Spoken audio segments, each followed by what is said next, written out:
Европската унија рече па одрече, но Македонија не губи надеж. Кого најмногу го пече шамарот на недовербата? Направи ли Зоран Заев се што требаше за датумот? Дали Емануел Макрон ја прокоцка довербата на Западен Балкан? Ќе отвори ли пат за нови влијанија во регионот или со итна корекција на одлуката ќе се враќа кредибилитетот во Европската унија? Земјава е пред нов предизвик, предвремени парламентарни избори. Поразот на Македонија во Брисел како вовет за нови политички турбуленции. Вечерва во 24 отворено продолжуваме со серијата интервјуа со лидерите на политичките партии. Вечерва е лидерот на СДСМ и премиер Зоран Заев. Добра вечер и добро дојдовте во студиото на 24 отворено. Добро вечер, поздрав до гледачите на Отворено и до гледачите секако на телевизија 24 Вести. Се разбира, во студиото се и студентите од правен факултет кои подосна ќе се вклучат во текот на дебатата со своји прашања. Премиер Заев, на почетокот, зошто нови избори?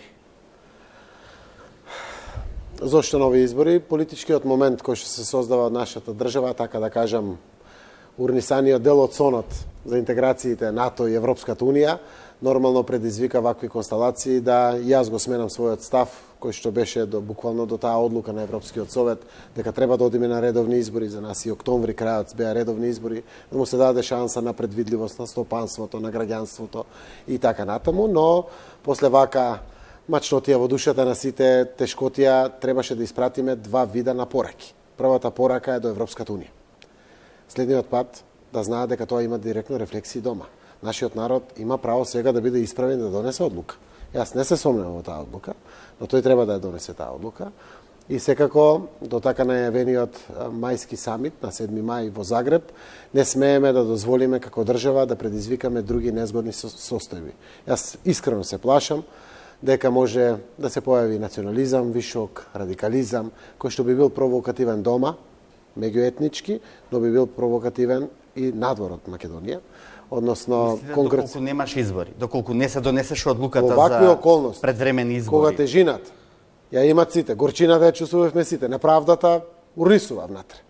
Нефер ситуација, ја се нареков историска грешка на Европската унија, може да предизвика реторика дома, која што би била соодветна провокација во Грција, во Бугарија, за да на мајскиот самит, не дај Боже, на подпишани договори, се случи некој проблем.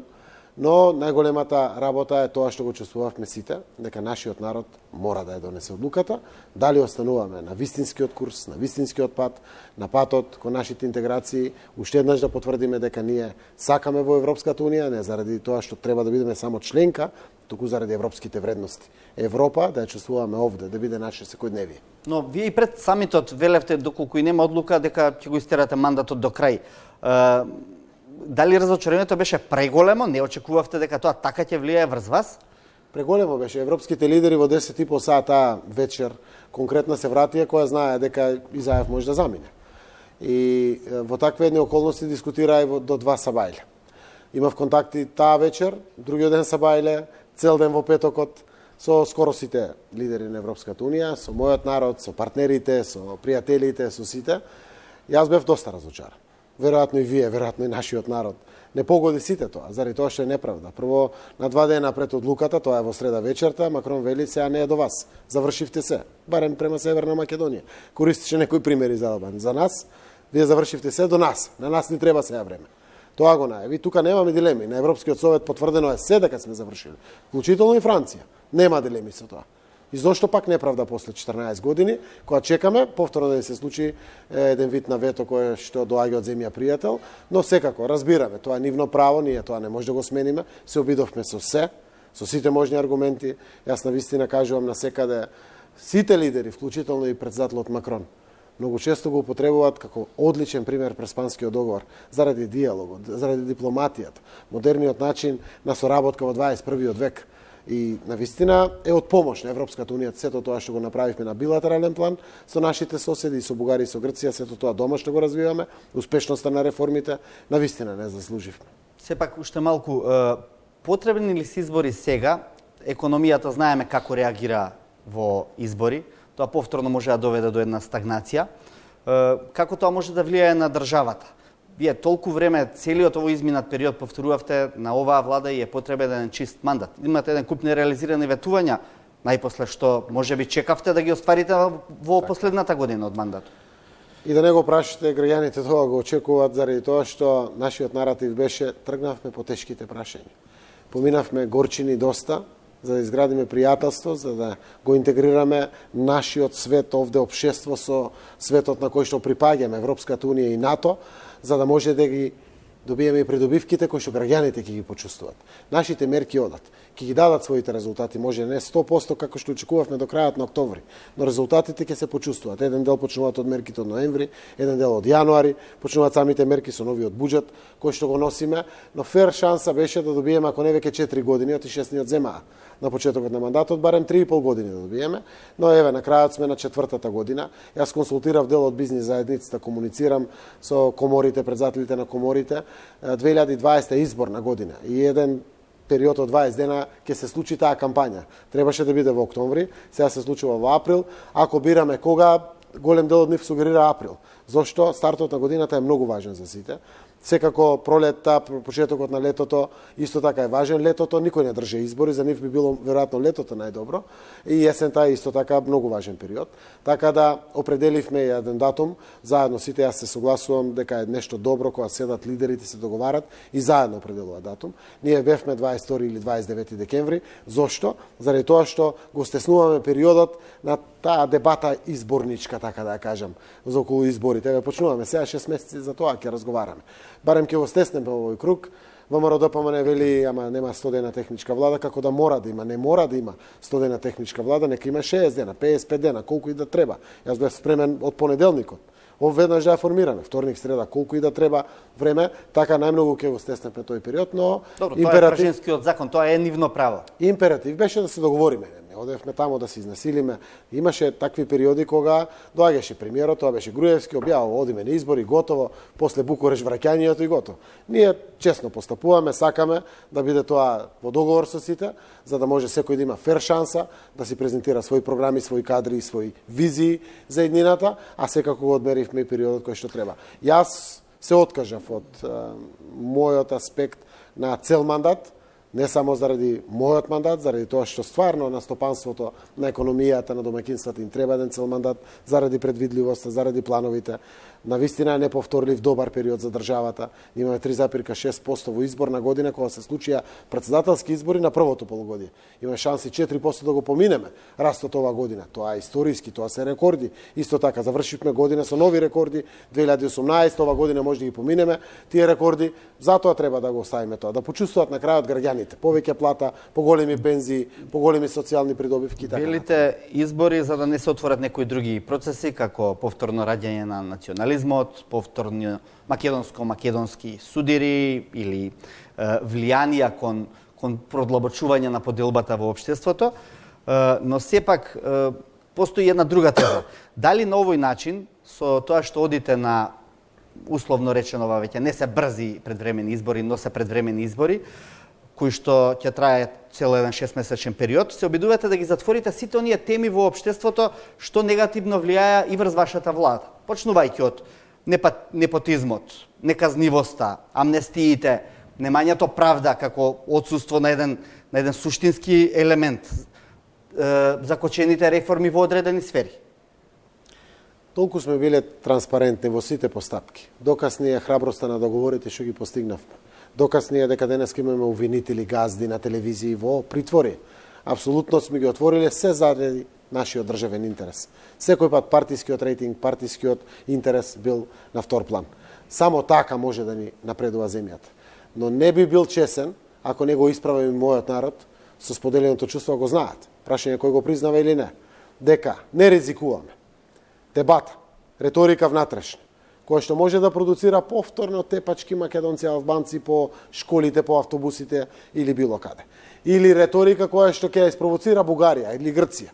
И ќе дојде моментот на нови горчини и не дај Боже, на новиот самит, сега пак од соседите, со кои што подпишавме договори. И како тоа е вредно и важно да го размислиме сите. Секако не ги завршивме работите, ние не сме сјајна влада, ние имаме своји слабости, не ги признаваме своите слабости.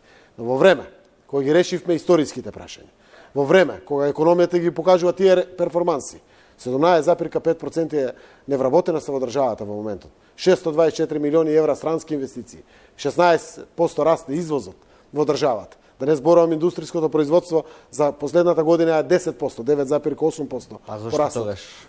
Значи имаме позитивни работи, но реформите во правосудството само на закон се донесени, не се направени практично и тие мораме да испроведеме. Ме горчи во душата кога гледам денеска пак уште еден предмет на почеток се вратил. Како тоа граѓаните ќе веруваат во правната држава? Што тоа работи, тоа судство дали било Сваровско или Кацарски? После 3 години на власт, не знам. што правевте вие? Ги чекавте реформите во судството сами да си дојдат? Ги донесовме законите во реформскиот пакет за правосудство. Донесовте и медиумски закони, па ништо нема промени во делот на Се согласувам. на оние промени кои Се што требаше да согласувам, настапат. но има Затоа работи- ви велам закочените реформи. Така и не зависат сите работи од извршната власт. Но ќе одите сепак на избори со недозавршени реформи. Тоа веројатно е минус и претпоставувате дека може да ви влијае врз рейтингот. Еден дел може да покажеме резултати кои што ќе бидат доволно охрабрувачки. И досега се покажени. Ние имаме одлука на судски совет за председател на Врховен суд. И тоа е сериозни промени во општеството се случуваат. Денеска се разгледуваат кейсови на судии, што не било прилика. Рековме какви случаи се отворени во државата. И тоа не било прилика. Имаме случај кој што премиерот го пријавил и на ваков транспарентен начин е отворен. Тоа не било прилика пред 2-3 години. Сите знаеме дека што се случуваше пред 2-3 години, што се случува сега. Секако дека не е доволно. Треба уште многу повеќе да се направи. Јас зборев, треба да го смениме менталниот склоп наш. Дали сме судии, политичари, дали сме, не знам, бизнисмени, здравствени работници или наставници. Реков, ако сакаме да не биде, мора да покажеме дека не бива. Значи, мора да сработиме сите повеќе. Тој дел е тој дел на практичното имплементирање на реформските закони кои што ги донесовме во парламентот. И тоа предстои пред нас. Почна во фаза на имплементација да се случува, верувам и до април, може и како да се случува, а и продолжуваме понатаму. Нашата намера е да обстоиме на тој пат и да продолжиме и со до завршување на реформите. Со одлуката за одење на избори на некој начин го копирате Никола Груевски. После 2008 Букурешт, тој го направи токму тоа. Неуспехот во Букурешт го преточи во салдо на изборите на свое конто на ВМРО ДПМН. Мислите ли дека требаше да се напушти тој систем на одење на избори секогаш кога има одредена ситуација што вам не ви одговара или на некоја политичка партија? Апсолутно гледате дека сме во 4-та година на нашиот мандат. Никола тоа го направи на 2-та година својот мандат. И Никола тоа го направи после неуспех. Ние го правиме после успеси, признаени од целиот свет. Светот ни призна, Европа ни призна, таму кај што сакаме да одиме. Сите, едногласно, со консензус признаа. Точно е заради нивни внатрешни нерешени прашања, не го добивме очекуваниот датум за почеток на преговорите. Но светот ни призна, ние сме НАТО членка за неколку месеци. Тоа се двете стратешки цели на државата. Ние зборуваме за перформанс на економијата во време кога се решиле сите билатерални прашања овде. За таков перформанс на економијата зборуваме. Зборуваме за импакти од реформите кои што досега се случиле и нормално треба време да се случат. И одиме точно на 4-та година од нашиот мандат. Иако, уште еднаш да поменувам, 6 месеци ни украдоа, буквално не дозволувајќи неа да формираме владата. Анкетите, неколку кои што излегува во изминатиот период, не покажуваат водство на СДСМ. Како вие мислите да го победите Мицковски ако од сега овие анкети не покажуваат водство? Не велиме дека се релевантни или не, меѓутоа ги прават агенции кои што и досега учествувале на одредени изборни процеси. Нашите анкети последни кои што ги правевме, ние ги споделивме со јавност, со кредибилитетот на агенцијата, како СДСМ си ја платила таа анкета, со целосно анализирање на самите резултати. Водиме 3% пред ВМРО ДПМН. И тоа е резултатот со кој што ние стоиме и го правевме стварно за нас и да го споделиме. Со сите анализи на сите кростабулации внатре на прашањата, за да бидеме свесни кај сме слаби, кај имаме предности или слично. Ова што се појавува денеска го прави господинот Владко, заборавив името како му е, и ги објавуваат анкетите. Океј. И тоа влијае. Институтот за политички истражувања, Влајко Божиновски. Божиновски. Добро. Да.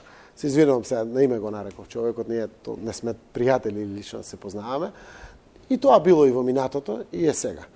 Апсолутно историска ќе биде одлуката на изборите заради тоа што сите имаме на повидок што треба да избереме. Ова кој што е признаено од целиот свет, со успесите кои што ги гледаме дома, секако не се комплетни, не се целосни. Имате во предвид дека 2 години, 4 месеци и 22 дена сум председател на владата. Толку е мандатот. Тоа го правиме во споредба со 11 години мандат на ВМРО ДПМН. И тоа од каква состојба стигнавме? Тргнавме. Скарани со сите. апсолутно далечени од ЕУ и НАТО. Внатре само труло 840 милиони евра долгови на државата, комплетно урнисано се. Сега сме сосема спротивно. Ликвиден буџет, зборуваме за повисоки пензии, зборуваме за нови покачувања на плати, зборуваме за покачување на севкупните плати на 782.000 луѓе, граѓани наши, вработени во насекаде, во приватниот и во државниот сектор. Насекаде. Со минимална плата која што стартував од 9.000 денари, сега 14.500. Зборуваме за перформанс. Субвенционирана.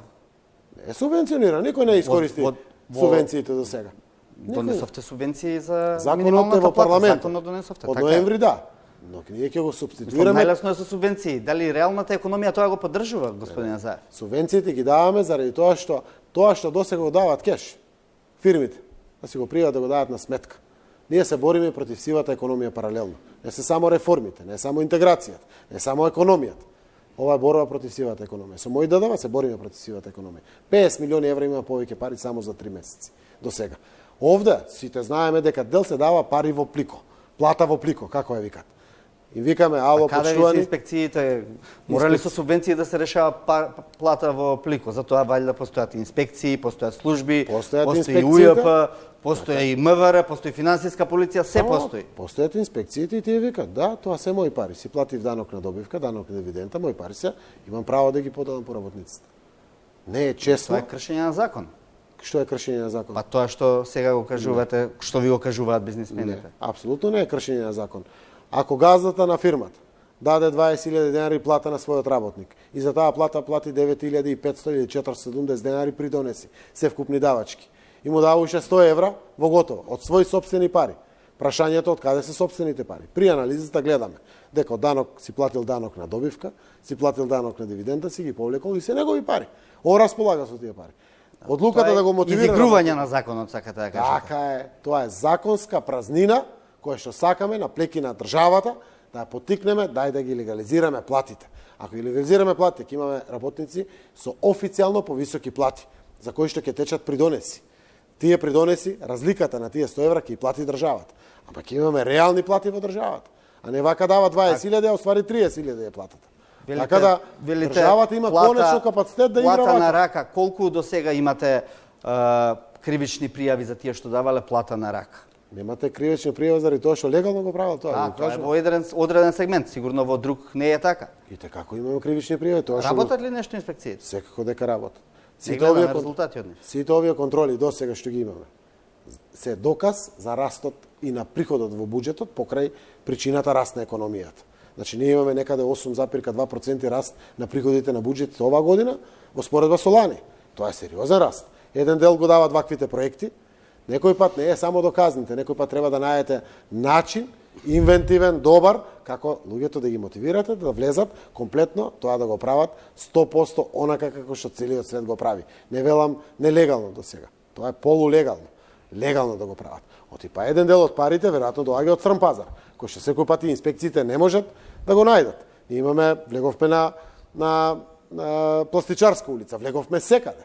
Влегуваме во цели куќи каде што има диви субјекти кои што работат. И се справуваме со кривични пријави, со блокирање на самите субјекти и се. И ќе продолжиме инспекции да го работат. Ама не реформираното судство некако не успеа да ги процесира работите очигледно за кое што зборувате. Знаете како, извршната власт е извршна власт, правосудната власт е правосудна власт. Законите ги донесовме. Условите за работа на правосудната власт повторно ја поставува владата. Реформите. Преку законите од страна на владата се предложени, парламентот ги донесе. Премиерот е јавен во својата дискусија, министрот за правда исто така, јавно поентираме што не чини, се одоговлекуваат предметите, нема брзи пресуди, нема брзи анализи. Сега покажа дека за 3 месеци може истрага да се заврши и обвинение да се поднесе за рекет. Што се случува со сите тие предмети што беа претходно? Империја 2 години се води. Не знам кои се другите предмети.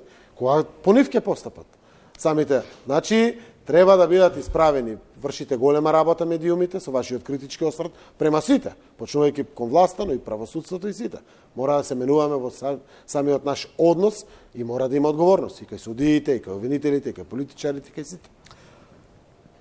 Да се вратиме малку на европската иднина на Македонија. Каква е таа европска иднина сега во овој момент?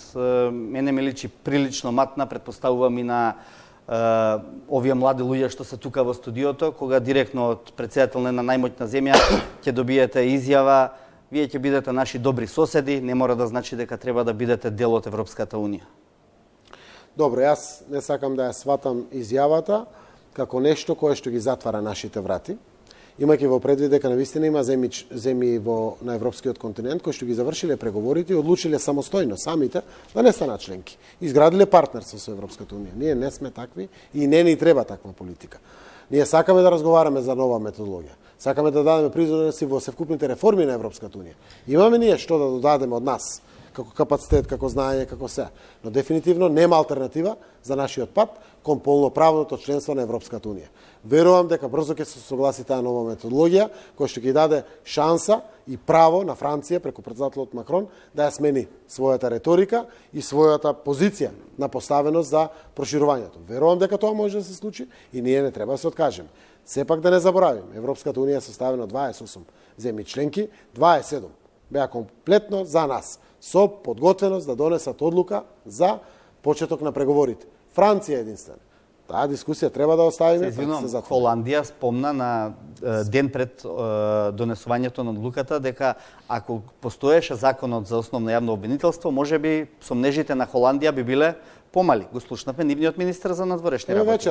Вечерта на Европскиот совет се прави обид за декаплинг и се разговара во еден момент само за Република Северна Македонија. И Франција и Данска се изјаснуваат позитивно. Заради тоа што иднината на предметите ја обезбедивме. Институционално тоа го потврдивме. Холандското МНР го потврди тоа. И тие рекоа донесете закон, но немојте закон заради закон кој што ќе уништи иднината на предмет. Таа е веќе обезбедена. Ако имате закон кој што дополнително ќе гарантира иднината на предмет, донесете го законот. И затоа ние не дозволивме да се поминат црвени линии кои што на крајот можат да ги уништат перспективите на самите предмети. Во такви околности 27 земји членки на Европскиот совет потврдија да за почеток на преговори со Република Северна Македонија.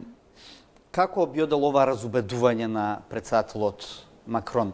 Со што Македонија може да му покаже сега дека не е опасност за Европа или дека внатре во реформите на вистина работите одат и по поинакво темпо од тоа што бевме навикнати досега?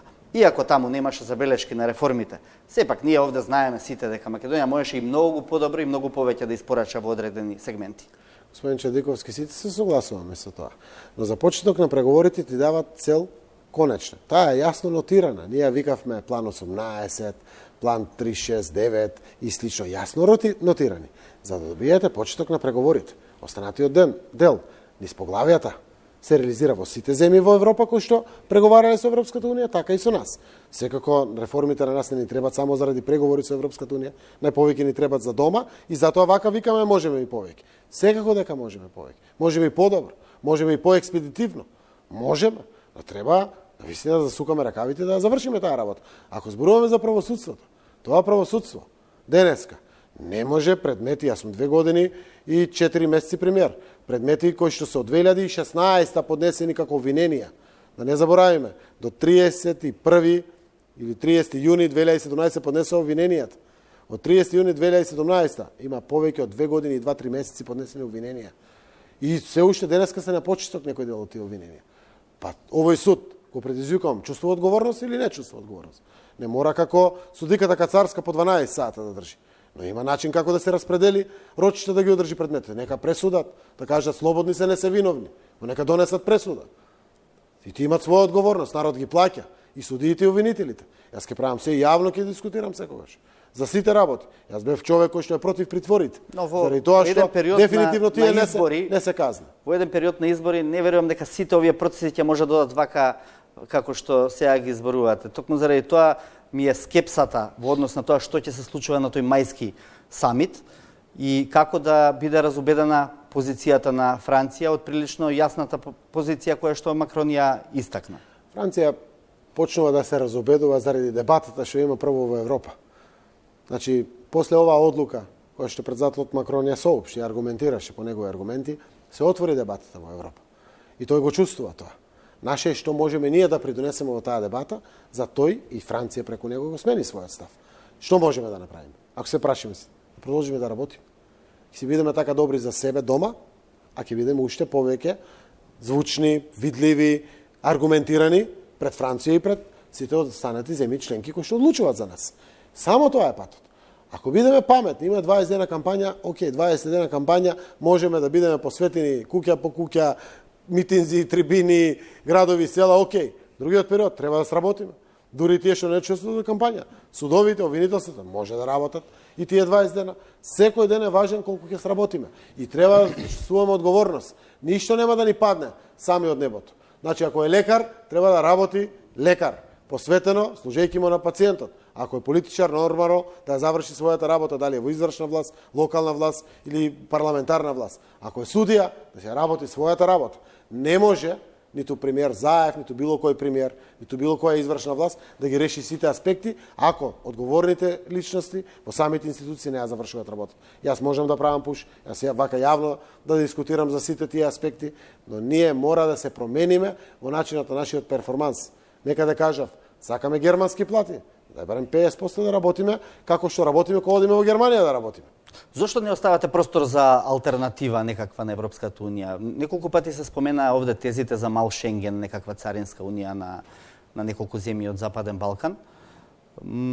Предпоставувам дека ако се погледнат геополитичките односи, релациите Париз, Белград, Тирана, дел од овие идеи имаат плодна почва во ова што се случи сега на самитот и недобивањето на датумот. Ако тргнете дома од вашето семејство, од моето семејство, правиме план. И тој план има цел пред себе. И таа цел е света. И сите дома, брачните другари и децата, тежнееме да оствариме таа цел. Така и со државата. Таа цел која што ни ја нуди Европската унија е нешто што сакаме дома да го имаме. Ако тежнееме кон друга цел, треба да видиме колку е таа вредна во споредба со таа цел од Европската унија. Западен Балкан има и како сериозни капацитети кои што треба да ги достигнеме. Но тоа носи повеќе демократија, тоа носи повеќе правна држава. Ќе учиме од соседството за правна држава, послаба е од нас. Тоа носи, не знам, повеќе слободи. Слободи на говор, на медиуми? Не. Ние Европа ја сакаме заради тоа што сакаме тоа што го има во Германија, тоа што го има во Холандија, тоа што го има во другите развиени земји, да го имаме и тука. Добро, но Европа не сака. Еве ни кажа дека не сакаат таму. Мислам, зошто не размислувате за алтернативи? Ќе донесеме тука. Кога ќе одлучат да не засака, тогаш нека донесете. Еве сте 3 години премиер, велите не можам да ја донесам јас Европа. Тука мора да одиме таму. Како велевте, камшикарни треба за да почне да се работи нешто како што треба во државата. Низ поглавијата се прави трансформацијата на општеството. Секаде се случува и кај нас ќе се случува. Дај Боже со таа нова методологија уште поефикасно тоа да се случува. Тоа е моето очекување.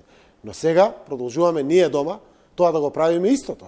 Заради тоа што тоа го правиме како критериуми кои што ни ги дава Европската унија или како да кажам бенчови пред нас, обврски за да ги исполниме. Не бе сега ќе си продолжиме сами.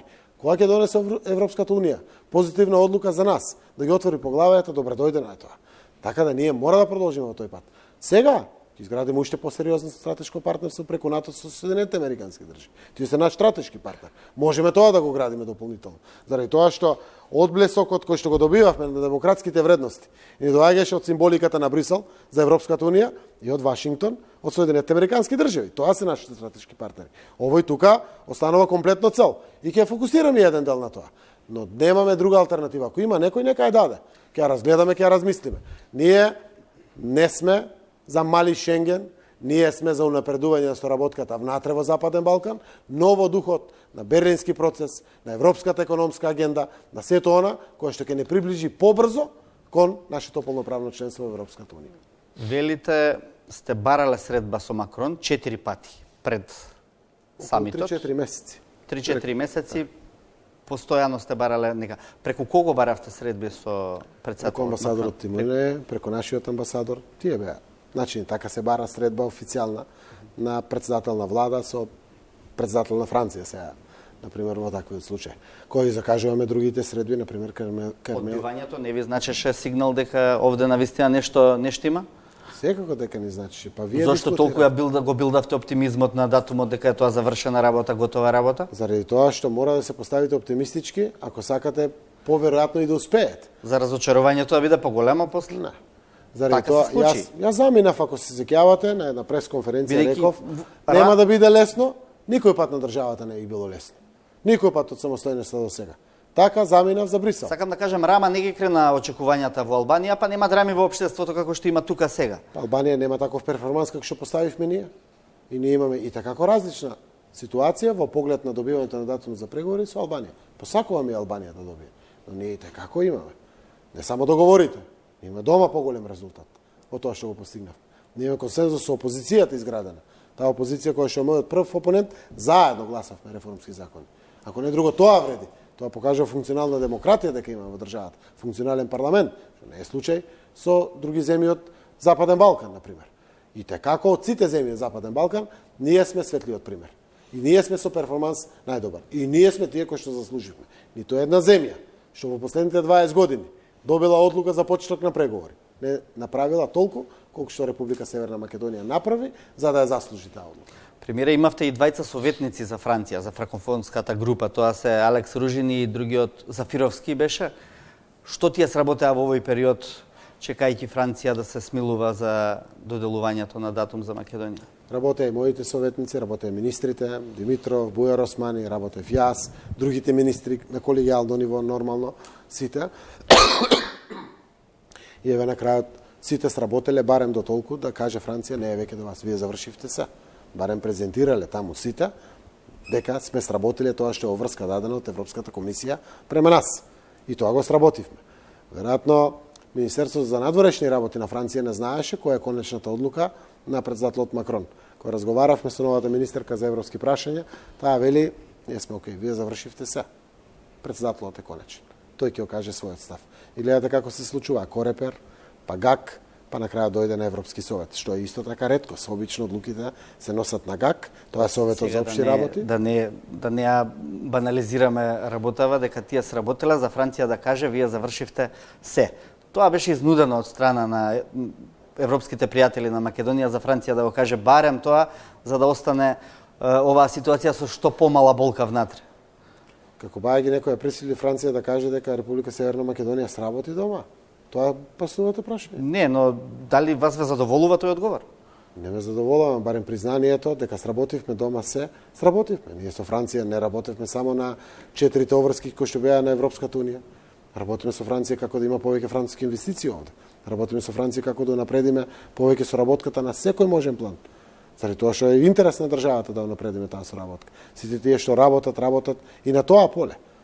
И не можете да кажете дали овие ќе вратат парите сега, двајцата советници, заради тоа што Франција вака донесе одлука. Мислам, никој не треба тоа да го направи, не верувам дека луѓето работат на учинок, да Франција на крајот гласа или не. Мислам, никој не е ангажиран со договор дека слушајте. Дали ќе се заблагодарите на советниците кои што можеби вие најавте ревизија на советничката листа, имаше еден дел од сегмент. Советниците се веќе променети, еден дел ќе се променат како советници, на крајот на денот еве мандатот на советниците завршува на 3 јануари, кога завршува и мојот мандат, затоа што почнува техничката влада, но дефинитивно луѓето честно работеа за тоа што се платени и секој на свој начин допираше до таму до каде што може да допира.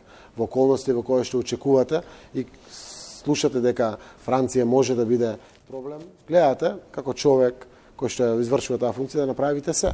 На секој можен начин, ако можете да направите се, правете се. Ако не, ако го имате начинот и не го правите, на крајот може да кажете зашто и тоа не го направив, а можев да го направам. Сме направиле се. На крајот на денот уште еднаш потенцираме, нема да дозволам никој, ниту вие како новинар, да остави впечаток дека некоја вина овде има кај нас. Од никој од нас. Дори ни од опозиција, ни од никој од нас. Само што опозицијата беше единствена таа која што зашто тогаш сакавте да дадете оставка во петокот? Заради тоа што според мене мислам дека политичари кои не се одговорни треба да понесат одговорност. Честно, достоинствено и доблесно и тоа да се случи. Начинот на понесување. Зашто не ја поднесовте? Начинот на мојата понесување на одговорност е тоа. Предизвикав избори. Ако можеше веднаш, не сакам да бидам диктатор, да бидам тој што се наметнува со сите, но јас го променив мојот став од октомври за избори веднаш, отидовме на предвремени избори и на тој начин се откажав од мојот мандат. Се откажав од мојот мандат за да одиме на предвремени избори, го вратив мандатот на граѓаните и тоа е доблес и тоа е честно, заради тоа што му е тешко на мојот народ. И јас реков, сега одиме заедно сите да одлучиме. Продолжуваме по тој пат и да ќе избереме некој сосема друг пат. Сосема другиот пат го видовме 11 години како беше, можеме многу лесно да се вратиме на тој пат. Предпоставувам сте се чувствувале малку излажан од страна на Европската Унија, бидејќи може да се случи да останете запаметен во историјата како човек што го сменил името, а не добил ништо за возврат. Добивме НАТО. Тоа го знаеме. Веќе тоа од никој не е со резерва прифатено, ни па има некои контрааргументи. Еве денеска можеме да споделиме убавата одлука, Стејт департментот, односно Сенатот во Соединетите Американски држави го ратификуваше протоколот за НАТО. Обично САД се последни што ратификуваат, кај нас еве ратификуваа останаа уште 4 земји.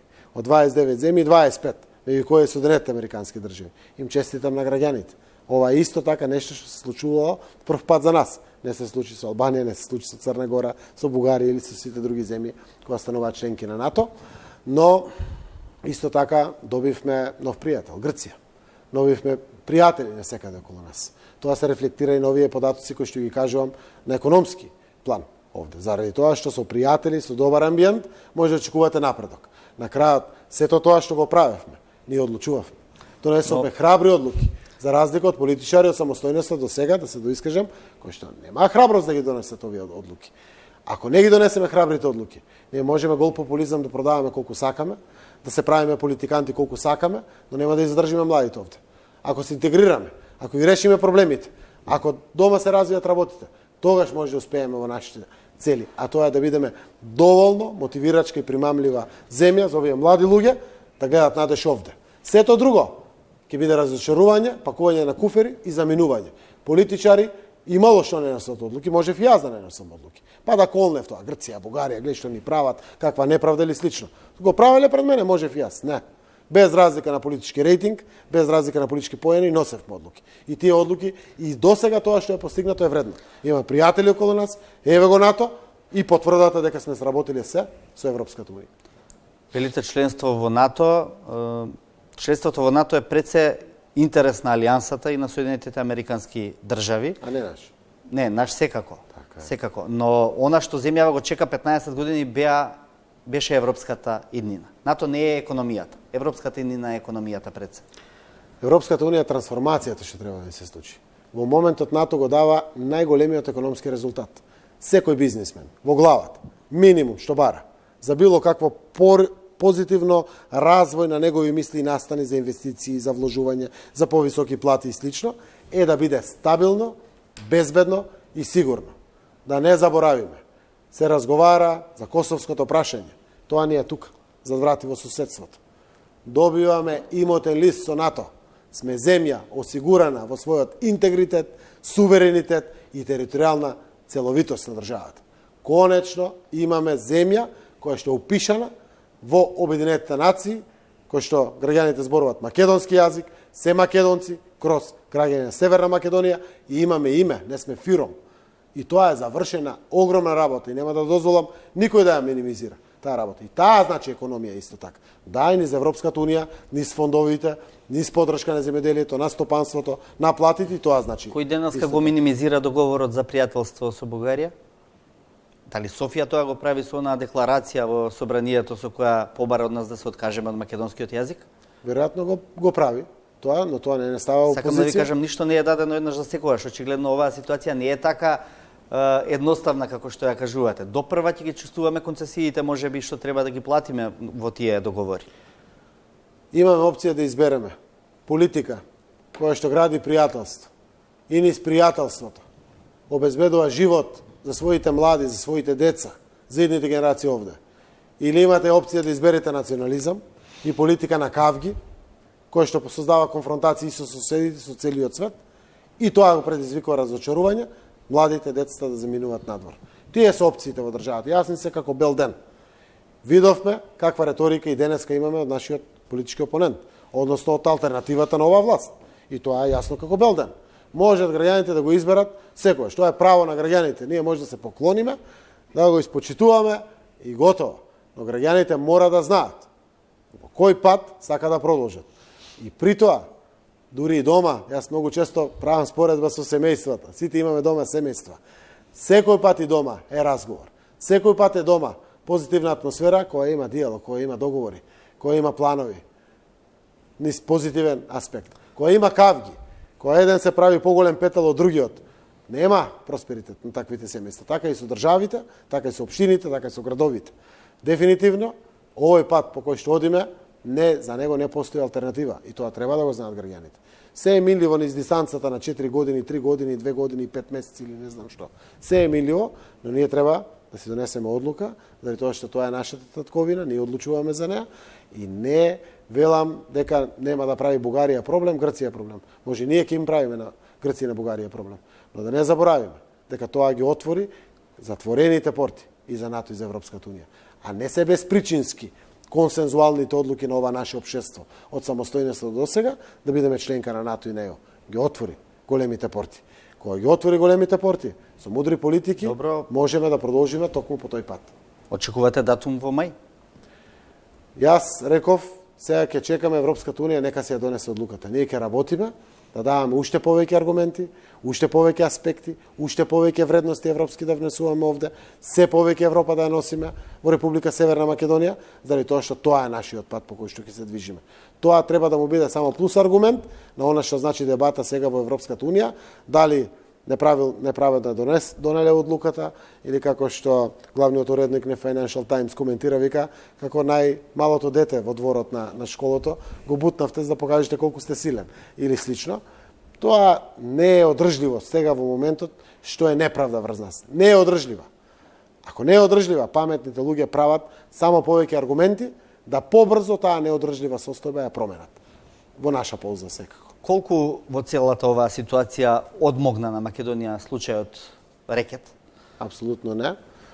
Случајот рекет е констатиран како практична имплементација на реформите во правосудството, каде што секој е еднаков пред законот, каде што може обвинител да биде во притвор, каде што газда на медиум, кој што важеше во општеството дека е повеќе наклонет кон власта, е во притвор, каде што без раз имаме осомничено лице, кое што во врвот на раководството на Социјалдемократскиот сојуз. Такви работи беа мисловни именки пред само 2,5 години. И тоа Европа го препознава заради тоа што имат амбасадори тука и го штиклираат. Дали некој влијае врз обвинителството или не? Добар дел од работите во што подоцна произлегува во рекет беа, така да речам, изнудени од силината на јавноста која што бараше да паднат жртви во оваа ситуација. Се добива впечаток дека премногу долго ја толериравте таа ситуација. Да не се правиме наудрени. Јавна тајна беше рекетот. Секој втор зборуваше наоколу дека во државата се случува рекет од одредени структури блиски до владачката партија. Имате ли чувство дека дозволивте на одредени групи да работат во можеби и во ваше име и зад ваш грб, нанесувајќи ви штета и на вас и на целото општество? Да сме дозволиле, да сме знаели, да сме дозволиле. Апсолутно треба да заминиме веднаш. Секој пат насоките биле, барем таму кај што има влијание во МВР, во делот на организиран криминал, истраги, се што прават, финансови полиции, управа за приходи, царини, секаде каде што извршната власт има контрола. По ПС, по закон за секој, не ме интересира никој. Јас до таму созреа во мојата дискусија каде што зборував, кај нас нема стрелање и бесење, има затвор. До таму сум отидел со дискусијата растаретен токму тоа. И нема да дозволам некој да го насочува прстот и вината кон Заев, Социјалдемократскиот сојуз или ова влада. Ало луѓе, јас го пријавив случајот. Не ме интересира кој ќе излезе внатре. Јас го пријавив. Овој случај за 3 месеци почна истрага и заврши истрага. Кај се другите случаи? За кои што крварев, за кои што вадев бомби 37 поред. Каде се да се реализираат другите случаи? Го предизвикувам секој ден и обвинителство и судство. Треба да ги реализираат тие случаи.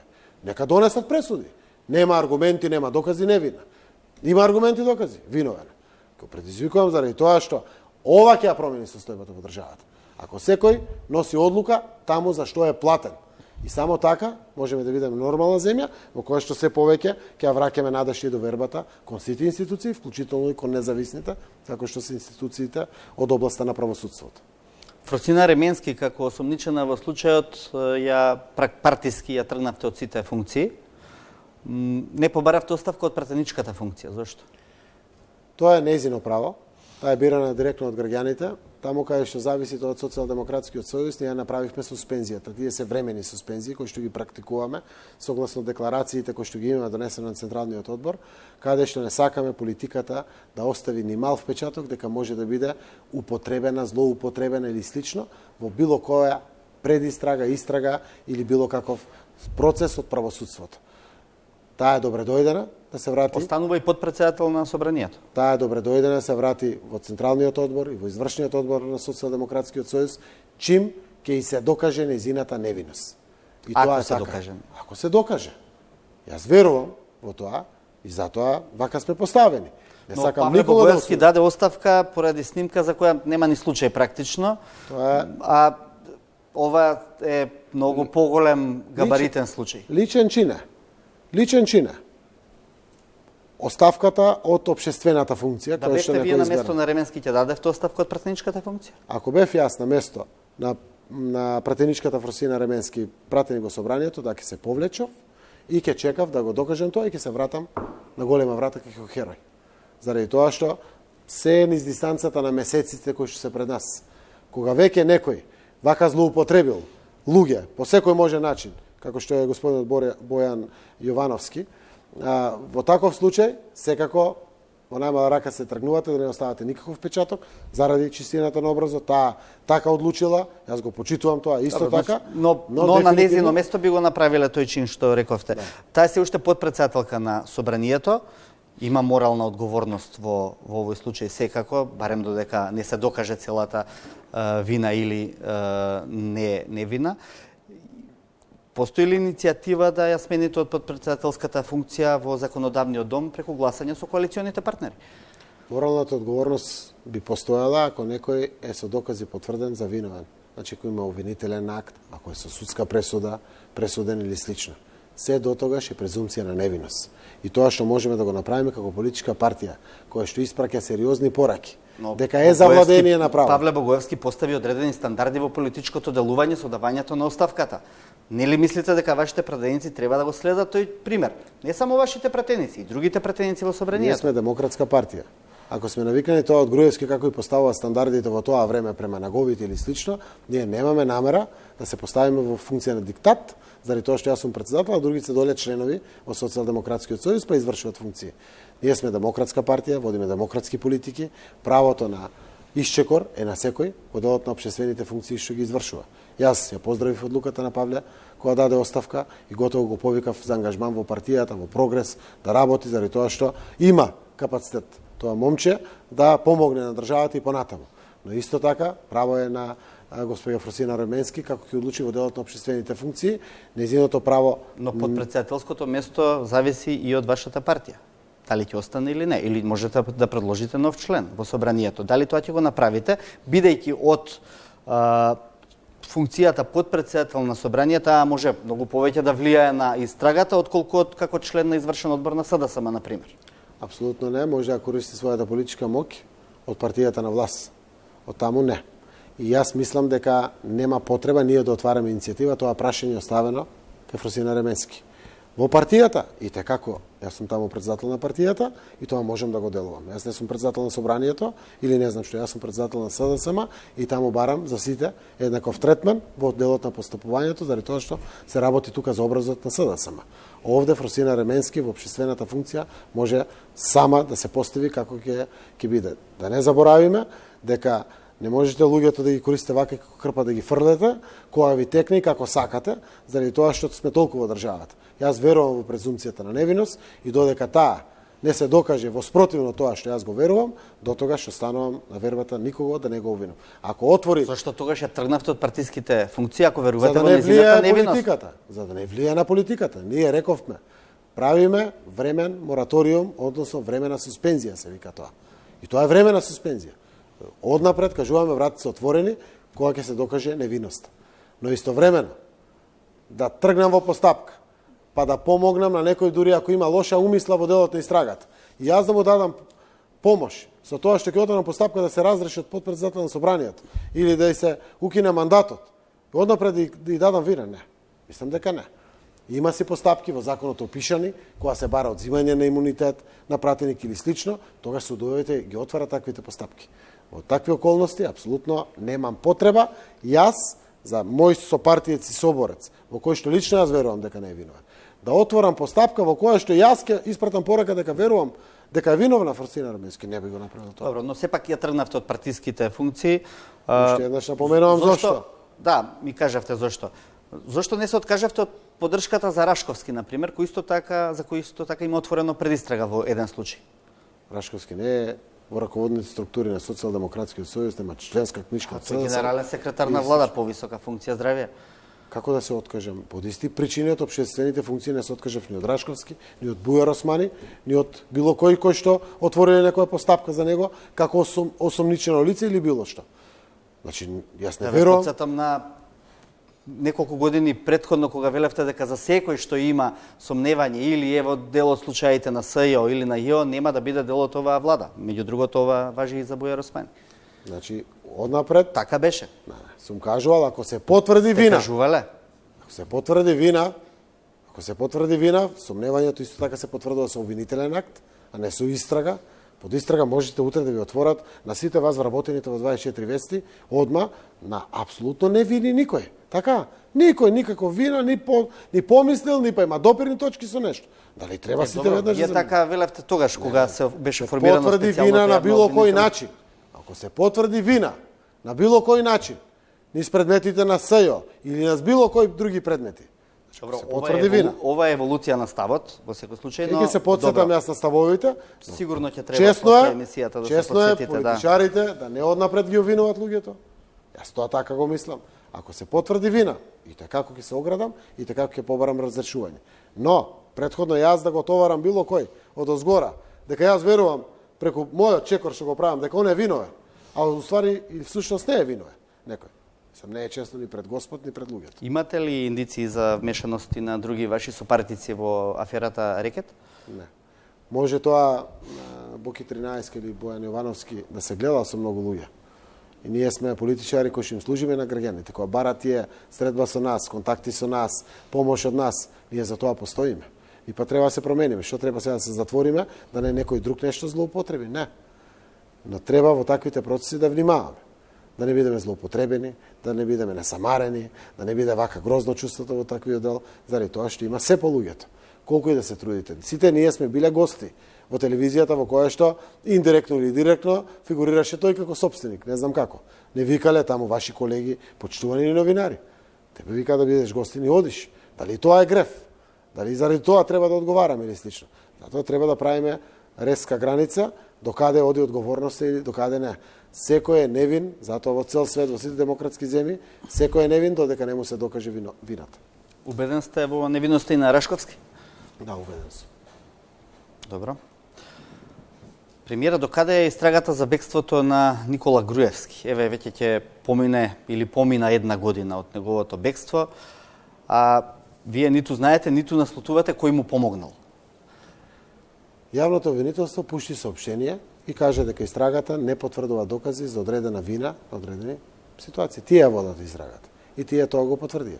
Но вели пропустите во работењето на институциите не се во надлежност на јавното обвинителство и секоја институција треба да ги утврди и преземе мерки за нивно отстранување. Океј, самите институции се поставија во состојба да бидат за евентуален друг случај поподготвени за такви работи, но не можете на слободен човек, кој што е слободен, во моментот бил слободен, да му ограничите слободата со превзимање на некои, не знам какви репресивни мерки, за да можноста тој да бега. Имаме еден куп луѓе во моментот осудени со правосилна пресуда. Имаме луѓе под сомнение. А не е било кој човек. Знаете дека огромен дел и од политичките процеси во Македонија зависеа, може би уште зависат од него. Секој граѓанин за нас е еднаков пред законот. Сето друго што можело да го направиме во тој момент е незаконски да ставиме прислушување, незаконско следење над домот и телефоните или слично. Тоа е веќе незаконски. Имаше дел на поставеност на јавните институции, на јавен простор, од МВР, таму каде што е дозволено. Дали треба да ги контролираме и дивите премини на граничните премини? Мислам дека не. Ако тоа значи дека треба да поставиме војска на секој метар... Не, да ве подсетам дека имаше оперативни белешки од УБК кои што поради кои што веднаш по бегството на Груевски Милијан Киевски отиде во притвор. Дали тоа значи дека и Сашо Мијалков, дали тоа значи дека УБК претходно не си ја завршила својата работа? Немало такви оперативни сознанија. Ако некаде докажеше и покажеше јавното обвинителство дека има вина тамо, јас го кажав тогаш тоа и стојам за тоа. Ќе преземав чекори за разрешување на било кој што е одговорен за бегството на Груевски. Никаде никој не покаже. Ако покажеше, да, дефинитивно. Значи, ниту некој е одговорен, ниту некој видов дека помогнал во таа работа, нема такви докази. Добре, не ве фрустрира ова што обвинителството последна година не може да најде кој е помагателот на Груевски во неговото бегство? Не. Зошто не ме фрустрира? Заради тоа што човек кој што е слободен може во моментот да направи во било која земја, така и во нашата, ваков вид институциите треба да делуваат и сега да го најдат виновникот. Може да мислиме сите тоа го посакуваме така како што зборувате. Но кој да дојде на моето место? Немате ново што да истражувате. Тогаш се истражува тоа. Тие се елементите кои што може да ги истражите. Дефинитивно човекот напуштил домот од каде што живее, излегол на автопатиштата, фатил границата према Албанија и напуштил во тој дел. Тоа е слободен човек во моментот кога тоа го направил. Значи сите луѓе во Македонија што бараа правда 5 години сега треба да се задоволат со ова ваше толкување. Да, во ред си побегнал човекот, тоа е тоа. Не треба. Малку... Не треба да се задоволат. Но тоа не значи дека треба. Немам решеността во начинот да се дојде до вистината. Вака оставате простор дека некако било, ајде да не речам, дека му било дозволено да побегне. Мислам, може би премолчено. Народот би бил задоволен и вие, вака како што и поставувате прашањето, би биле задоволни ако некој без утврдена вина го смениме. Тоа ќе го задоволи народот. Зошто? И тоа е греф, исто така. Како што е греф тоа што Груевски избега. И сега да правиме нов греф и нова неправда. А ако имало некој што е виновен и утврдено тоа дека виновен, немам причина за било кој да го штедам. Но ниту било кој посочи или покажа од тие што се надлежни или од било кој во јавност, кон било кого дека е виновен. Немам намера така луѓето да ги менувам без причина. Јас сум сменил луѓе, директор на БАЕБ сум сменил раководители на институции, председатели на управни одбори, каде сум видел и неетичко поставување или било што. Но без вина да го менувате човек заради тоа што мислиме дека некој требало тоа да го направи или слично. Груевски беше слободен човек. Во моментот има да куп луѓе кои што се под сомневање. Законите јасно опишуваат што се прави во такви околности. Не можете без судска наредба да ставите телефони на слушање. Не постои таква работа веќе во државата. Не можете без судска наредба да направите физичко следење. И тоа е факт во државата. Ако сакате да бидете демократска држава, човековите права ги штитите без разлика за кој се однесуваат. Ги штитите, заради тоа што ако ги нарушите, може да го задржите Груевски тука. Нарушувате човекови права. Тој човек во тој момент без наредбата од судот издадена, кој што се издаде после 2 дена, е слободен човек. И на тоа треба да гледаме како вредности. А апсолутно јас сум првиот што сакам Груевски да се одлежи и да се исполни казната. Не заради него, не што се ситам со тоа. Да испрати пораката да не се повтори никогаш повеќе. Јас сум Зоран Заев, тој што ги вадеше сите овие индиции за криминали. Јас сум тој кој што се бореше. И нормално тоа го правев зошто? За да има казна, за да има на крајот процес кој што ќе испрати порака да не се повтори. Секој пред завршуваше на крајот да не се повтори никогаш повеќе. Но не можете да кажете дека судиите се тие кои што благовремено, брзо, ефикасно или ефективно ги носат одлуките. Горчината во душата која што имам денеска, прочитав тоа, може и за тоа вака реагирам. Уште еден предмет се вратил на почеток. 3 се беа вратени, сега 4 предмет се вратени, од не знам колку се, 17. Па мислам дека што и да е, треба да го предизвикат во најмала рака премиерот, не како премиер, како политичар да каже не ветинг, тргнувам со ветинг, па што сака нека. Па ова е дрско и безобразно. Па може кој поротник како сака да се договори, предмет врати го назад. Но како е тоа така? Па дужиме на граѓани. Сега со изборниот процес, ветингот и во судството и во полицијата ќе почека нова влада? Не, можеме да почнеме ако сме подготвени. Ќе почнете? Да. Ако сте подготвени, дали сте подготвени? Овие денови треба да завршиме со одредени постапки кои што беа почнати пред одлуката. верувам почетокот на ноември ќе го држиме состаноците да видиме сите дали сме подготвени. Зошто? Заради тоа што и извршната власт не зависат само работи од нас. Имаме коалициони партнери. Треба да договориме решително за оваа работа влегуваме или не влегуваме. Во МВР ќе продолжат. Тоа зависи поприлично од министерот за внатрешни работи. Тој ги направи веќе законските решенија одредени чекори. Во правосудството мораме да направиме кредибилен процес. Заради тоа што тој не е под извршната власт. Тоа е апсолутно друга независна власт. Процесот мора да биде кредибилен. Од го промашиме, заради тоа што Заев имал чувство дека треба ветинг, промашене процесот ништо нема да направиме. Процесот мора да биде кредибилен, каде што секој судија ќе добие фер шанса. Ако е чесен, ако го помине филтерот, да си остане судија.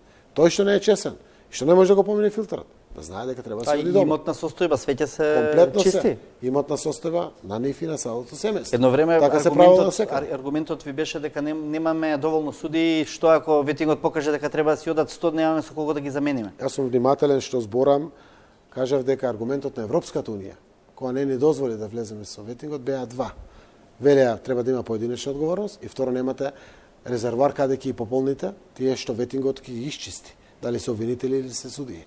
Затоа што дефинитивно за 2 години, 2,5 години, 37 луѓе генерира Академијата за судии и обвинители. 520 судии имаме во моментот, треба да бидат 750. Ако ветингот од 520 фати 200, немате по закон право како ќе пополните. Па после тоа предмети не се одлучуваат дупла повеќе период како и досега. Европската унија не ни дозволи од денешен аспект после ова фијаско што ни се случи во Брисел.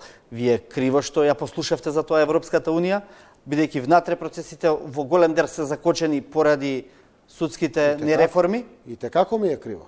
Но при тоа да бидам чесен до крај, дека Европската комисија рече, окей, почекајте да се добие датум за преговори, после ќе разговараме за брза трака. И таа брза трака значи сите што имат над 5 години работно искуство, стручни соработници во судовите, адвокати и другите, да можат за 3 месеци да поминат низ академијата, да го полагат тестот и да создадеме резервоар. Тоа беше мојата надеж. И од тука да тргнеме. Да имаме една брза трака за сите. Има стручни соработници што се подобри од судиите, според мене. Знаејќи ги, мала е Македонија, слушаме дека тие пишат пресуди се, на крајот судијата се потпишува. Тоа беше намерата. Оти ние се боревме умеѓу време пред Европската комисија да им кажеме дека нешто мора да направиме. Сега е дојдено до практичната реализација. Законите со согласности и упатства на Венецијанска комисија еве ги тука се. Но мораме да направиме нешто во делот на правосудството, сега дојдено до луѓето. Тие ќе одлучуваат по тие закони, ќе носат експедитивни пресуди или не. Оти имаме да не испаде дека денеска и напаѓам само судиите. Ако тргнете од Титаник, не знам колку има 600 докази. Има 3-400 сведоци. Мислам, тоа можело да помине со 3-40 докази, со 3-40 сведоци, па да не мора да трае со години, па може и децени ваквиот процес. Тоа е процесот за изборите. Тоа е еден од најважните процеси кои што треба да заврши. Така да не знае дали кај судијата или кај обвинителот. Сепак, вината или грешката. Но дефинитивно, општеството мора да се мени во сите сегменти. Едно од тие кои што најмногу треба да се мени е правосудството во државата. Благодарам. Тука одиме на мала пауза за реклами и се враќаме во студиото. Во студиото на 24 отворено разговараме со премиерот Зоран Заев, што понатаму после бриселските случувања каде што Македонија не доби датум, тука ќе ја вклучиме публиката. Повелете со прашањата. Јас сум Филип Стојковски. Имам прашање поврзано со договорот од Преспа. Во законот за Министерството за надворешни работи стои дека Министерството се грижи за малцинството кој што живее во соседните држави, за диаспората. Во програмата за живот во Македонија исто така имавте ветено дека ќе се грижите за македонското малцинство во соседните држави, а во договорот од Преспа нигдека го немавте спомнато македонското малцинство во Грција, кој што живее во егејскиот дел од Македонија. Може за тоа да ни објасните, затоа што луѓето таму немаат едноставно право да се декларираат како што се чувствуваат кога македонци, например? Добро, тоа многу често и досега го одговаравме, посебно во функција кога се носеше договорот од Преспа. Грција има посебна своја позиција по оваа прашање, која што не сакаме ние на никој начин да ја повредиме, а при тоа па сакаме да си имаме соработка и со луѓето кои што се чувствуваат таму македонци. Во такви едни околности, на внимателен начин низ пријателството, луѓето се повеќе добиваат своји одредени права како етникум кој што живеат таму. И тоа покажува уште една само дека низ договорот, кој што е всушност за стратешко пријателство со Грција, не е само заради како што го викаме преспански договор, кој што го решивме билатералниот 3-деценишки спор, туку отвори едни нови хоризонти.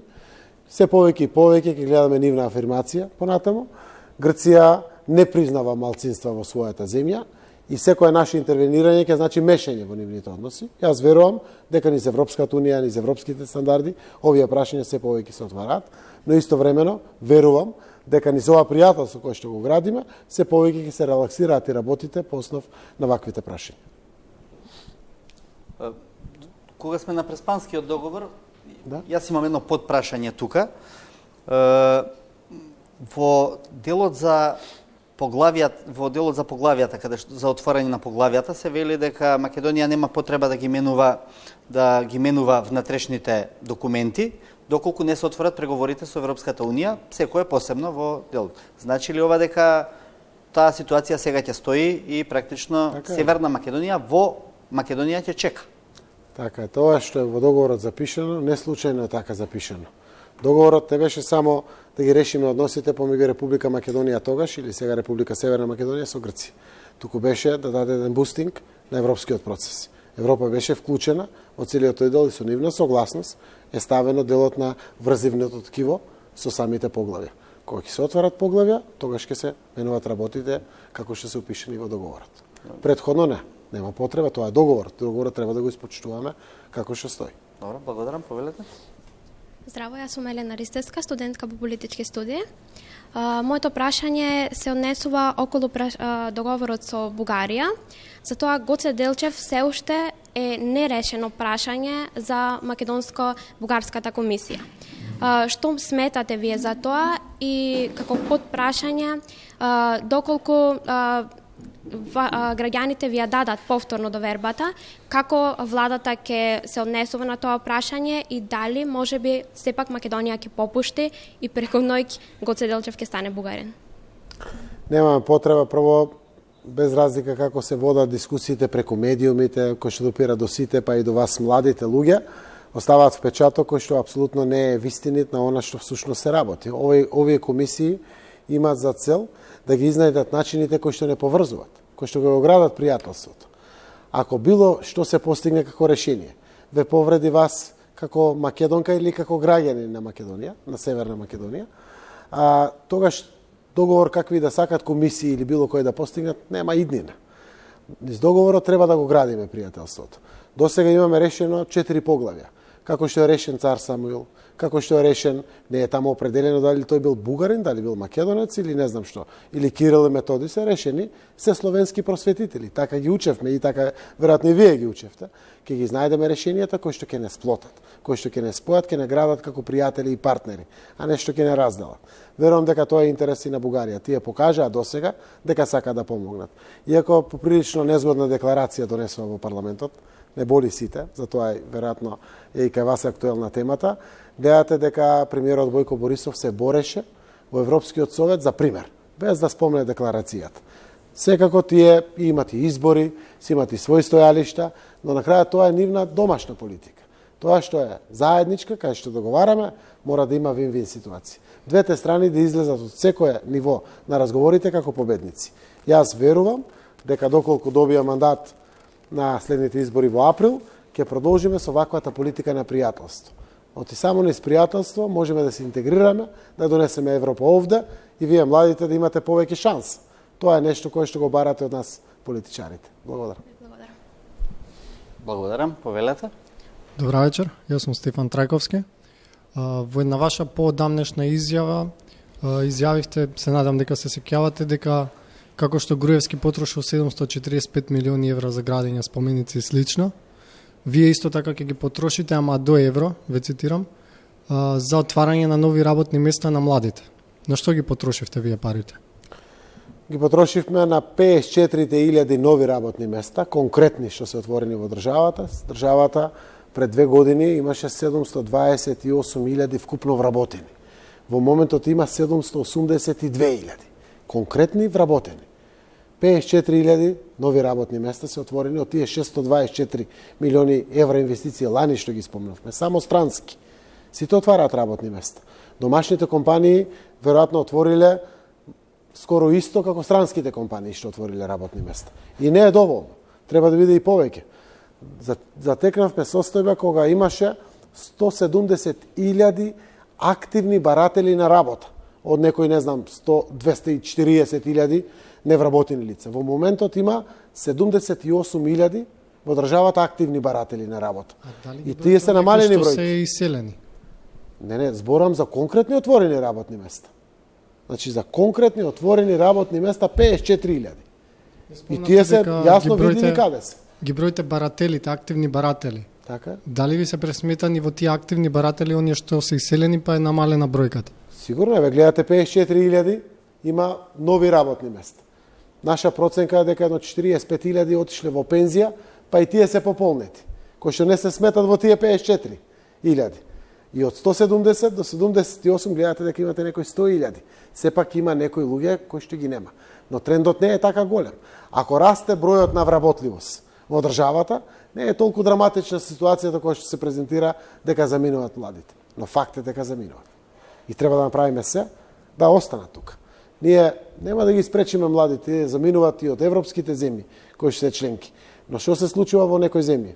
Еве Латвија ги враќа со толку силен интензитет, кој што е дупла повеќе од интензитетот на заминувањето кој им се случувало. Или живеат 3 месеци во странство, 9 месеци дома. Или 6 месеци некаде работи, не знам, по Швајцарија, по Германија, 6 месеци работи дома. Целта е барем да имат фер шанси, исти шанси и дома. Денеска се е глобално село. На авион сте во Токио, во Вашингтон, не само по европскиот континент, значи и надвор од него. Но целта е дома да има шанса младите. И дома да ја изберат таа шанса. И може да тргне да работи во Германија и да зима 3.000 евра плата, од кои што 2.500 ќе плаќа кирија, струја, вода, се, и трошици ќе заштеди 500 евра. А може и да остане дома и да зима 700 евра плата, да заштеди 300 евра од тој месец или 250 евра и да живее многу поквалитетно дома. Зависи која ќе има определбата на дома да ги создадеме условите, дома да ги имат младите луѓе. Тоа е целта. Не успеваме никој до крај. И кога има тие кавгите политички, тоа придонесува за неуспех на општеството. И правосудството што не е добро, и тоа придонесува. И владата што не е сјајна, и тоа придонесува. Но мораме сите да се трудиме да направиме колку што можеме повеќе. Фала. Зарам. Повелете. Здраво, јас сум Панче Патовски. Моето прашање е за изборите. Дали сте размислиле да влезете во изборите со предизбор на коалиција, да речеме со ДУИ или со некоја друга албанска партија? Сме размислувале и ќе размислуваме тоа прашање сигурно до кога ќе формираме листите и ќе изградиме коалиционен настап. Ние ќе одиме со коалиции. Прашањето е дали ќе имаме сега албански партии во нашата коалиција. Зошто? Јас мислам дека никој пат не е доста да се направат одредени исчекори и понатаму. При такви исчекори го подкрепуваме со лични примери, каде што ние учествуваме политичарите, дека сме во суштина на вистина за едно општество за сите. Ние сме прва политичка партија која што владеше за партија од Македонскиот блок, сега сме мултиетничка. Имаме представници во највисоките органи, подпредседатели на партијата, членови на извршниот одбор, на централниот одбор, имаме пратеници, имаме министри, имаме директори од нашите редови кои што се од другите етнички заедници, вклучително од албанската етничка заедница. Ако нашата анализа покажува дека ќе бидеме попримамливи за граѓаните албанци, ако бидеме сами, во споредба со тоа што имаме опции кој да влезе во коалиција, тогаш ќе одиме сами. Ако покаже дека една, друга, трета партија, ако би дошле до нас, тогаш ќе продуцираме да нашите 1 плюс 1 на коалиционен партнер донесат 3, не 2, ќе одиме. Ама ако ние имаме 5, коалиционниот партнер донесе 3, на крајот добиеме наместо 8, 6, чуму да одиме. Анализите тоа го прават, кроз табулации, анкети, анализи, како чувствуваат граѓаните, така и ќе се поставиме. Но сме подготвени. Веќе сме покажале пример за мултиетничка партија, веруваме во тоа и така ќе продолжиме. Од секогаш ни била државата мултиетничка, низ вековите, дали во турско робство кога сме се бореле, дали кога сме се бореле против фашизмот во 1941 година, со се сме се бореле сите заедно. Имаше еден период кога се зборуваше за една чиста Македонија, не ни треба тоа. Никој пат не сме биле чиста Македонија. Мултиетничка ни била државата, ама сега барем имаме устоличено, загарантирано преку безбедносните системи, како што е најголемиот НАТО. Само тука да потпрашам ако на темата, таа партија албанска може да биде и ДУИ? Ако правите предизборна коалиција, кога веќе зборуваме за такво партии нешто? ќе изанализираме. Што тоа носи најголеми придобивки во делот на засврстувањето на нашите позиции и охрабрување на што повеќе граѓани да не гласат? При тоа се водите од програмите на партиите или од математиките 5, 3, 8, 2? Се подразбираат програмите. Програмите мора да бидат прифатливи. Ние можеме 5 плюс 3 да ни донесат и 10, ако не сме програмски, со исти определби, џабе се. Значи, тоа се подразбира. Но на крајот, тоа и самите граѓани ни кажуваат како од нас очекуваат најдобро да се представиме пред нив. Заеднички настап, поделен настап, предизборни коалиции, послеизборни коалиции или слично. Повелете. Здраво, јас сум Антонио Несторовски, студент на правен факултет.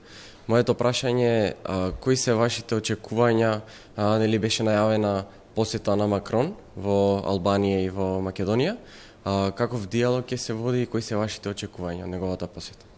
Благодарам, Антонио. Интересно прашање. Јас и сум преокупиран од овие денови. Прво, верувам дека во брзо време ќе се слушнам со претседателот Макрон.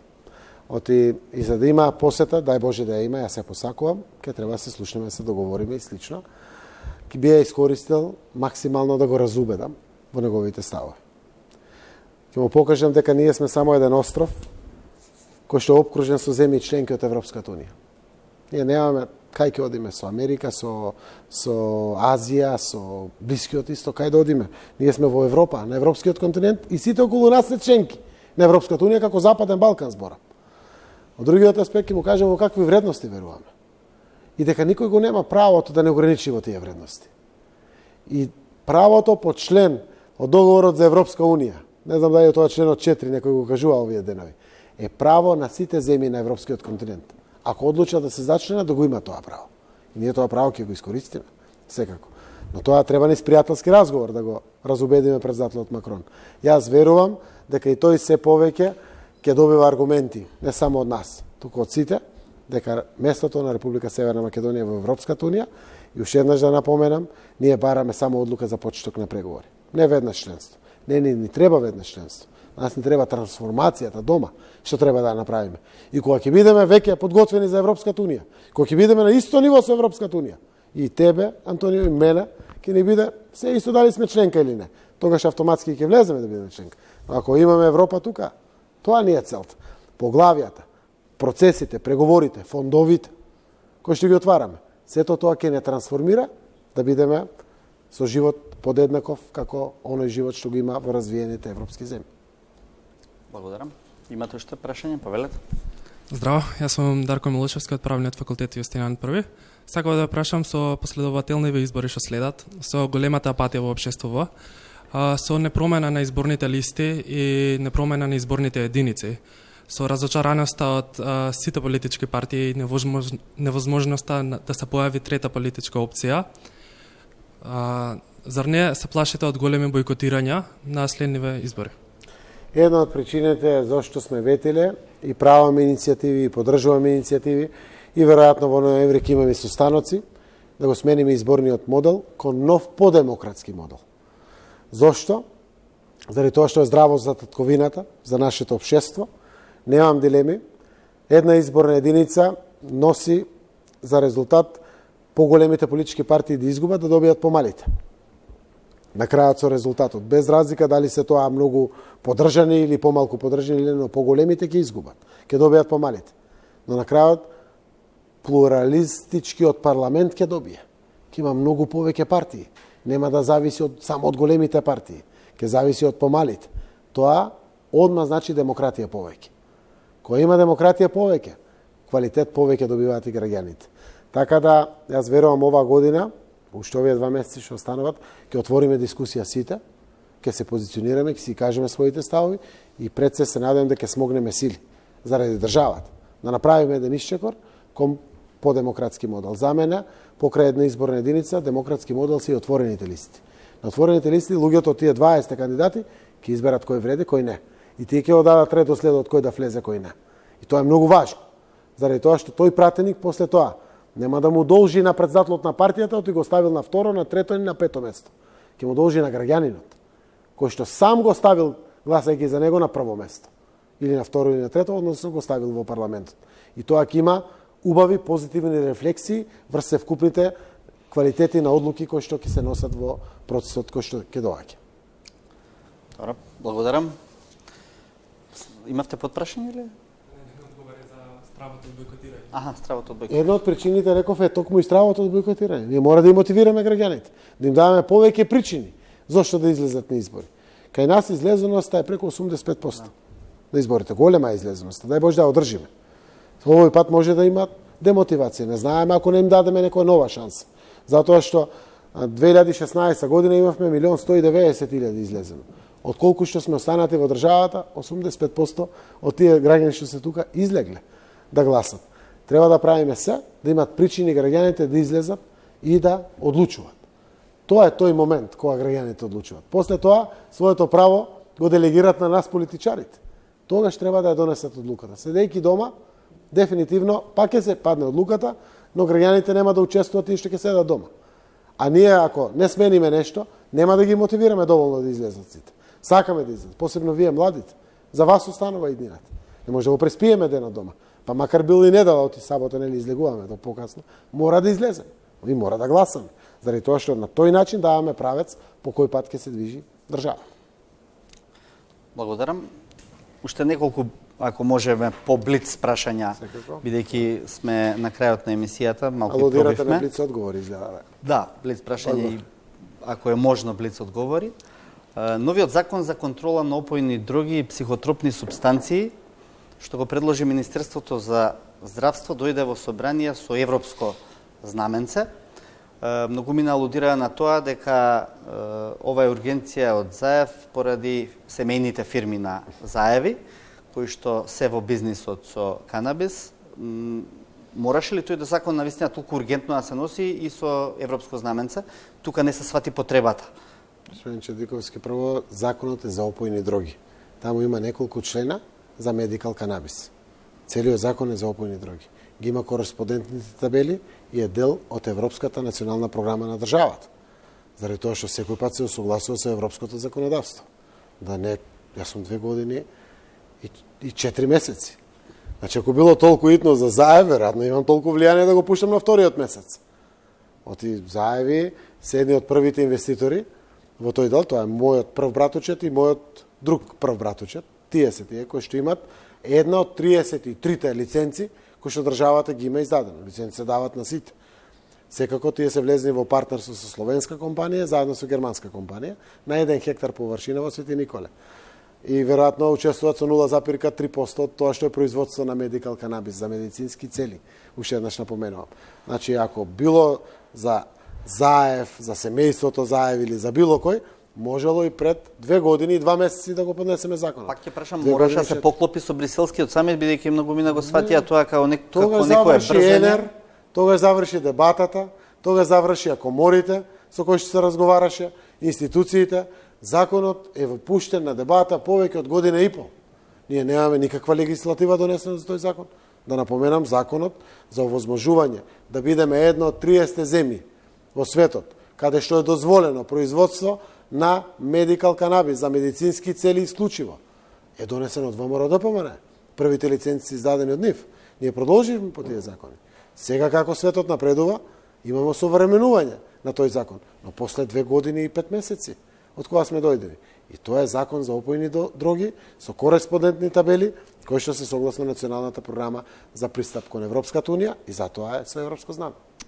Да подсетам на некои од ветувањата, докаде е продажбата на Мерцедесот, требаше да се продаде за да се купат возила за итна помош. 12 купивме возила за итна помош, гледате сега Скопје има +6. Без да се продаде Мерцедес. Без да се продаде. Ние тргнавме во постапка, добивме опомена од истражните органи, односно од јавно обвинителство, дека таму кај што се води истрага, предметот на доказ не смее да се утуѓува. Таа постапка не е завршена со правосилни пресуди од Врховниот суд. Тогаш ќе е конечна самата постапка, за да можеме да отпочнеме таква постапка. Мерцедесот се користи само за странски делегации кои што доаѓаат во државата и затоа тој се уште не е отуѓен. Бројчаникот не почна да врти, а вие веќе ќе си заминувате за 2 месеци од функцијата. Епа е вака, 1.000.000 евра институциите од извршната власт веќе имаат повратено средства. Очекуваме да биде конечно решението на судот за постапката која што беше, ако не се лажам, траекторија или како беше, каде што се одземени вредност на имот од 17 милиони евра од господинот Сеат Кочан или Труст, како се викаше, и самата компанија, која што беше, ако решението тоа го донесе, тие се веќе, не знам, 18 милиони евра, ако се реализира делот на постапката која што ја слушнавме сите, блокирани 11 милиони евра од самите истражни органи за делот на диализите, ако некој друг предмет од судството донесе конечна правосилна одлука, како што е таа за Труст, која што ја спомнавте, тогаш и бројченикот може да врти. Значи, еве, до сега можам да кажем некои 18 милиони евра, веројатно ќе се појават на самиот бројченик. Како ќе одат тие без пресуди, не може да вртат. Значи, треба да се носат пресуди, правосилни пресуди и конфискување. Добро. Пак не враќа на судството. Ветивте повисока просечна плата од 500 евра на крајот на вашиот мандат. Има ли шанси да стаса ветувањето до април? До крајот на мандатот верувам дека ќе стаса, но не е без шанси и до април. Не можам тоа да го ветам, заради тоа што сите проекции кои што ги правиме, со сите мерки кои што ги презимаме, тоа може да се случи. 25.105 денари е просечната плата пред летото објавена, како податок, тоа од вториот квартал кога заврши. Секако имаме шанси, посебно ако мерките на минималната плата, мерките на субституција на платите, тоа што има се повеќе недостаток на работна сила во државата, се поголемо нудење на работни места преку инвестициите, може да направат еден бустинг да самите плати се покачат до просечно 30.000 денари.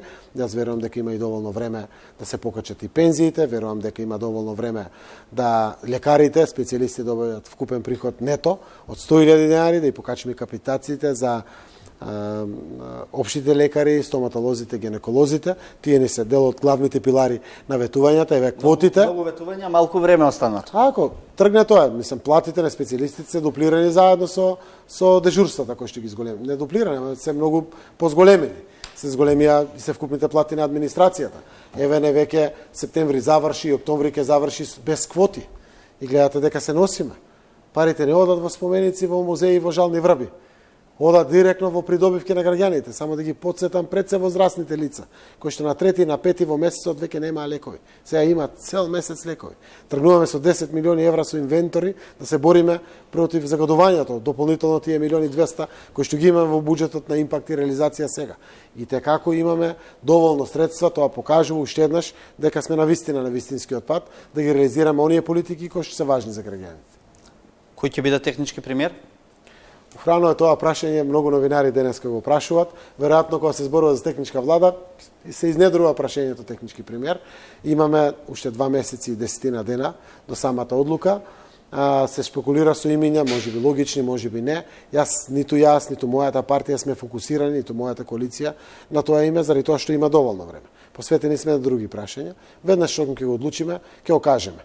Имате ли двајца фаворити, па меѓу нив да размислувате, одлучувате и партиски? Во моментот имаме еден фаворит. Ама не сум сигурен дали Спасовски. Не сум сигурен дали е тоа вистинско решение. Ќе ви кажам зашто кои причини. Сакам да знам кога се формира техничка влада кој каде би бил најпродуктивен да помогне. Јас се вратам во СДСМ. Нормално ќе имам само претседател на СДСМ и тука ќе работам на партиските определби. Да видам сите кадри кои што ми стојат на располагање, ми се први во раководството на СДСМ, дали секој на соодветно место ќе биде максимум распореден. Затоа да дојде времето ќе донесеме Не го исклучувате ни Спасовски, ни Николовски, бидејќи неговото име се спомна денови. Не би исклучувал повеќе луѓе, не има доста квалитетни луѓе кои што може да извршуваат таа функција, имајќи во преди техничката влада е актив влада целосно, има ограничување за денот на 20 дена кампања, има ограничување на тие 20 дена пред кампањата, вкупно 40 до изборите. Но има еден период од 6 дена кој што и како ефикасен. Јас ќе очекувам буквално до 11 април да гледам резултати, заради тоа што имаме намера да продолжиме. Сакаме се што може повеќе да се заврши, отидава па Мегдан од таму од кај што ќе завршите, па после тоа да продолжите. Целта за која што работиме и живееме, граѓаните да бидат повеќе среќни, да имат повеќе пари дома и да имаат поголеми перспективи. Господин Заев, ви благодарам што бевте гостин на 24 отворен. Благодарам и поздрав до гледачите што не следа. Почитувани гледачи, останете и понатаму со нашата програма, следуваат вестите.